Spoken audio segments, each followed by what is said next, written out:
بسم اللہ الرحمن الرحیم الحمد للہ رب العالمین اللہم صلی وسلم وبارک علی سیدنا و نبینا محمد وعلی آلہ وصحبہ ومن تبعہم بإحسان الی یوم الدین اما بعد کتاب السلم هو بیع موصوف فی الذمة یشترط له مع شروط البیع امور منہاج الطالبین میں یہاں کتاب السلم کا عنوان قائم کر کے بیع سلم اور بیع سلف کو امام نووی رحمۃ اللہ علیہ بیان کر رہے ہیں۔ دیکھیے، سلم عربی زبان کا یہ لفظ ہے جس کے معنی آتے ہیں تقدیم، یعنی کسی چیز کو پہلے دے دینا۔ چونکہ بیع سلم میں مشتری، جسے بیع سلم میں مسلم کہتے ہیں، بائع کو یعنی فروخت کرنے والے کو، بیچنے والے کو، جسے بیع سلم میں مسلم الیہ کہتے ہیں، ثمن یا قیمت یعنی رأس المال جسے بیع سلم میں کہتے ہیں، وہ پہلے دے دیتا ہے۔ اس لیے اس بیع کو بیع سلم کہتے ہیں۔ لغوی طور پر اس کی یہ وضاحت ہے۔ شرعی تعریف امام نووی رحمۃ اللہ علیہ کہہ رہے ہیں، ہوا بیع موصوف فی الذمۃ بلفظ السلم۔ کسی موصوف چیز یعنی جس کے اوصاف بیان کیے گئے ہو ذمے کے اندر، اس کی خرید و فروخت کا معاملہ کرنا لفظ سلم یا لفظ سلف کے ساتھ، یہ بیع سلم کہلاتا ہے، بیع سلم کہلاتا ہے۔ دیکھیے، بیع سلم کی شکل یہ ہوتی ہے کہ بیع سلم میں عام بیع کے اندر جو بائع ہوتا ہے، بیچنے والا، اس کو یہاں مسلم الیہ کہیں گے، یاد رکھیے، تاکہ آئندہ بائع مشتری کی لفظ اصطلاح جو ہے استعمال نہیں ہوگی۔ تو بیع سلم میں بائع کو، بیچنے والے کو، جو بیچتا ہے، چیز کا مالک جو بیچ رہا ہے، اسے مسلم الیہ کہتے ہیں، اور خریدنے والے کو، جسے مشتری کہتے ہیں عربی میں عام بیع میں، تو خریدنے والے کو یہاں مسلم کہیں گے، مسلم۔ اور جو ثمن ہے، قیمت ہے، قیمت، پرائز، اسے جو ہے رأس المال کہیں گے، پونجی، سرمایہ، رأس المال۔ اور جو چیز لی دی جا رہی ہے، جسے ہم مبیع کہتے ہیں، خرید کر جو چیز لی جا رہی ہے، بائع جو بیچ رہا ہے، اسے یہاں مسلم فی کہیں گے، مسلم فی۔ تو یہ چیزیں یاد رکھیے تاکہ آئندہ یہی اصطلاحات استعمال ہوں گی۔ دیکھیے، بیع کے شرائط میں سے ایک شرط آپ نے پڑھی تھی کہ موجود چیز کی بیع ہی صحیح ہے۔ معدوم چیز جو موجود نہیں ہے، معدوم ہے، حاضر نہیں ہے، اس کی بیع صحیح نہیں ہے۔ آپ کے سامنے جو موجود ہے، کتاب ہے، اس کی بیع آپ کریں گے۔ جو چیز سامنے موجود نہیں ہے، چاہے آپ کے گوڈاؤن میں پڑی ہوئی ہو، لیکن یہاں بیٹھ کر آپ بیع نہیں کر سکتے، اس کی معدوم چیز کی بیع صحیح نہیں ہے۔ اس اعتبار سے بیع سلم کی شکل یہ ہوتی ہے کہ مسلم جو خریدار ہوتا ہے، وہ بیچنے والے کو، مسلم الیہ کو، رأس المال، قیمت پہلے دے دیتا ہے، اور اس سے کہتا ہے کہ مجھے 2 مہینے کے بعد، جیسے ابھی جو ہے سپٹمبر کی 1 تاریخ ہے، کہ مان لو، تو مجھے اکتوبر کی 1 تاریخ کو فلاں جگہ پر، شری وردھن میں فلاں جگہ پر، بازار پیٹھ میں مان لو، جگہ بھی متعین کر، مجھے اکتوبر کی 1 تاریخ کو، 2020 اکتوبر کی 1 تاریخ کو فلاں مقام پر 2 سالہ ایک بکری چاہیے، اس کا رنگ سفید ہو،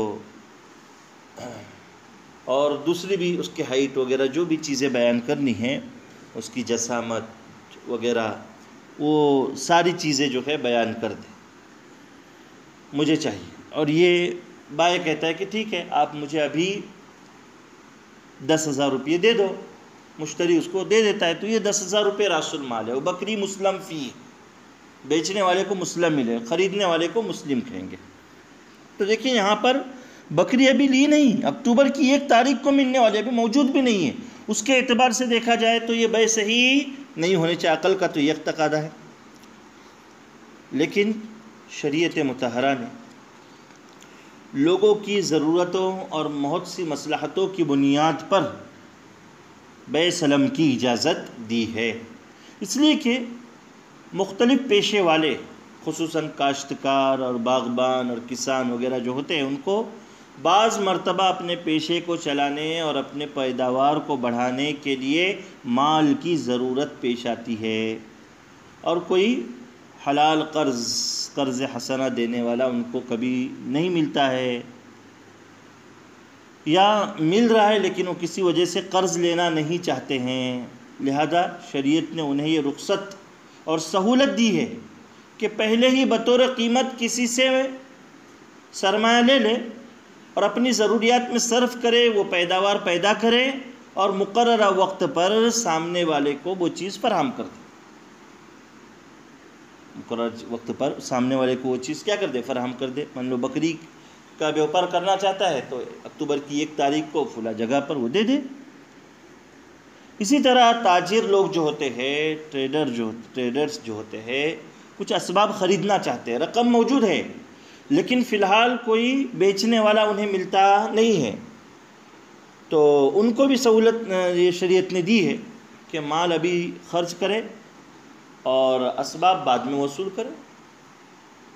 ابھی مال نہیں مل رہا ہے تو پہلے سے ابھی آرڈر دے دے اور سامنے والے کو بتا دے کہ مجھے بلڈنگ مٹیریل میں یا ہارڈ ویئر میں فلاں چیزیں چاہیے اور فلاں تاریخ کو چاہیے، فلاں مہینے کو چاہیے، تو بعد میں لے لے۔ تو شریعت نے بے سلم کے ذریعے بہت سی مصلحتوں سے لوگوں کو فائدہ پہنچایا ہے تاکہ مال بلا وجہ بیکار پڑا نہ رہے، اور اس میں بہت سے خطرات بھی ہیں، اس لیے عام بے کے مقابلے میں بے سلم کے جو شرائط وغیرہ ہے وہ ذرا سخت ہے، بے سلم کے شرائط وغیرہ سخت ہے۔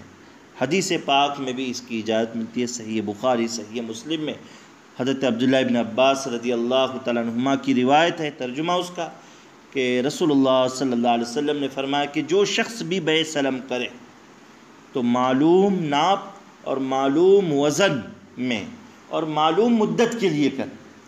ابن عباس رضی اللہ تعالیٰ عنہما فرماتے ہیں کہ قرآن کریم میں سورہ بقرہ کی جو 282ویں آیت ہے، یا ایھا الذین آمنوا اذا تداینتم بدین الی اجل مسمى فاکتبوہ، اس سے آپ نے بے سلم کے جواز پر استدلال کیا ہے۔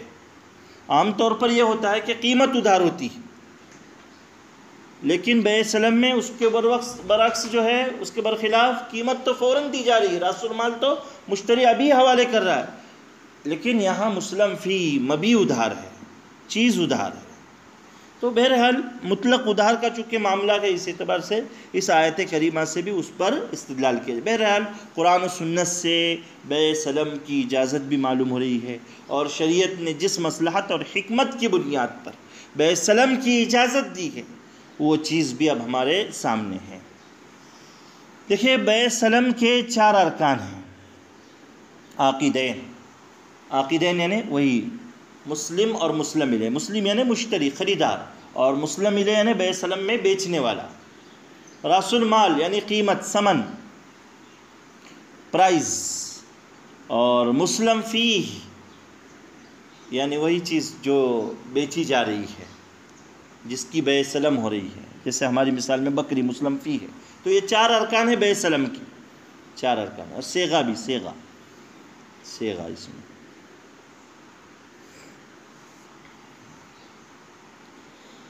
بے سلم کے اندر جو عاقدین ہوتے مسلم اور مسلم الیہ،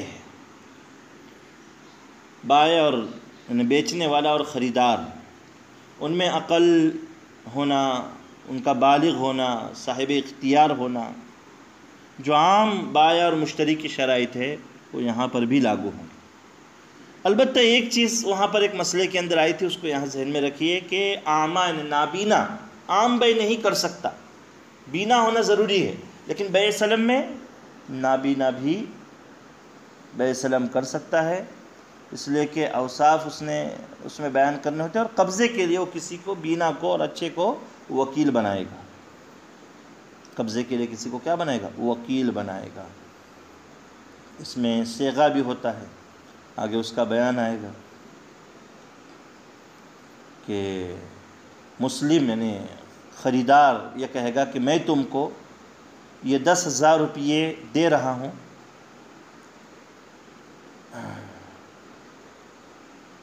10,000 روپئے دے رہا ہوں، 2 سال کی فلاں فلاں صفت کی حامل بکری بیع سلم کے طور پر مجھے چاہیے، اس کا عوض میں ابھی سے آپ کو پیڈ کر رہا ہوں، فلاں تاریخ کو فلاں مقام پر جائے. یہ مسلم کہے گا. مسلم بائع کہے گا کہ ٹھیک ہے میں نے اسے قبول کر دیا. تو یہ ایجاب و قبول ہے. اتحاد مجلس اور موافقت وغیرہ جو عام بیع کے اندر شرائط ہے، وہ یہاں پر بھی شرائط کا یعنی اطلاق ہوگا. عام بیع کی طرح یہاں بھی جو ہے شرائط کا اطلاق ہوگا. راس المال یعنی وہی ثمن جو عام بیع کے اندر ثمن کے شرائط گزرے وہ یہاں پر بھی لاگو ہوں گے. البتہ راس المال یہاں کیسے ہونا چاہیے؟ بالکل روک، کیش میں ایک دم مجلس عقد میں ہی سپرد کرنا چاہیے. مسلم علیہ کی قیمت سپرد کرے اور مسلم علیہ اس پر قبضہ کر لے. ادھار نہیں چلے گا اس میں قیمت. تو وہی کہہ رہے دیکھیے هو بیع موصوف فی الذمۃ یشترط له مع شروط البیع امور.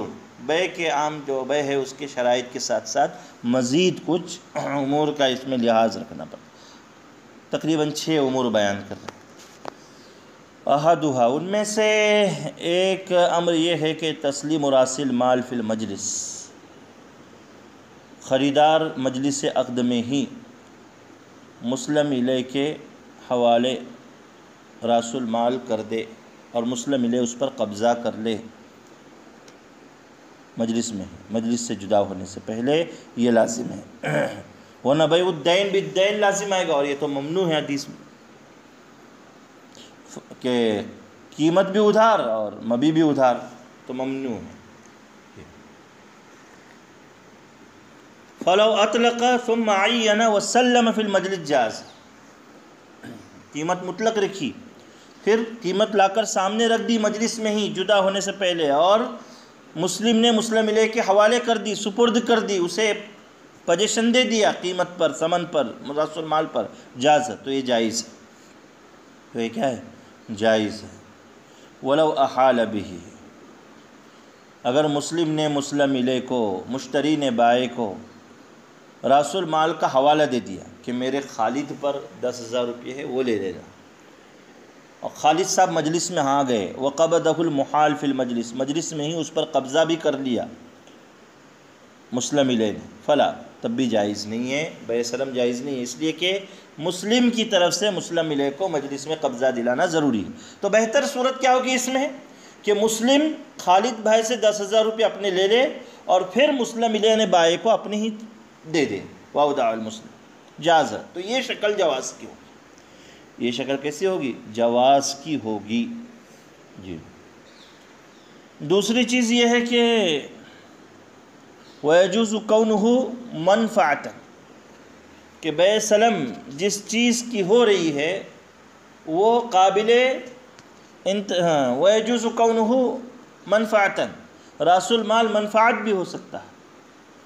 منفعت بھی ہو سکتا ہے. راس المال کا جو ہے مالی ہی ہونا ضروری نہیں، منفعت بھی ہو سکتا ہے. جیسے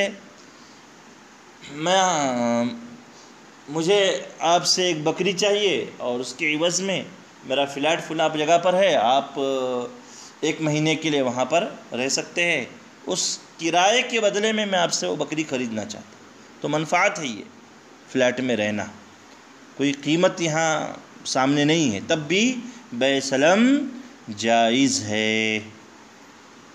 بیع سلم جو ہے تب بھی جائز ہے. وَتُقْبَضُ بِقَبْضِ الْعَيْنِ، منفعت پر قبضہ عین کے قبضے کی طرح ہوگا. وَإِذَا فُسِخَ السَّلَمُ وَرَأْسُ الْمَالِ بَاقٍ اسْتَرَدَّهُ بِعَيْنِهِ، عقد سلم اگر فسخ ہو جائے اور راس المال موجود ہو تو بعین ہی اسے واپس کر دے، استردہ بعین ہی۔ عقد سلام اگر فسخ ہو جائے بائع اور مشتری کے درمیان، مسلم الیہ اور مسلم کے درمیان میں، اور رأس المال مسلم الیہ کے پاس موجود ہے، تو مسلم الیہ بائع اور رأس المال ویسا ہی مسلم یعنی مشتری کے حوالے کر دے۔ وقیل للمسلم الیہ رد بدلہ ان عین فی المجلس دون العقد۔ کہتے ہیں کہ مسلم الیہ کو وہی مال لوٹانا ضروری نہیں ہے، اس کا بدل بھی لوٹا سکتا ہے، ان عین فی المجلس، اگر مجلس میں ہی اس نے اس کی تعیین کی ہے تو، عقد میں تعیین کی ہے تو پھر بعین ہی وہی مال لوٹا ہے۔ جی کہتے ہیں ورؤیت راس المال تکفی عن معرفت قدرہ فی الاظہر، راس المال سامنے موجود ہو تو اس کی رؤیت اس کے مقدار کو جاننے کے لیے کافی ہے، صفات وغیرہ کے تذکرے کی کوئی یہاں پر ضرورت نہیں ہے قول اظہر کے مطابق، بس وہ دکھائی دے رہا ہے راس المال کافی ہے، پھر اب اس میں کوئی دوسری چیز ضروری نہیں ہے۔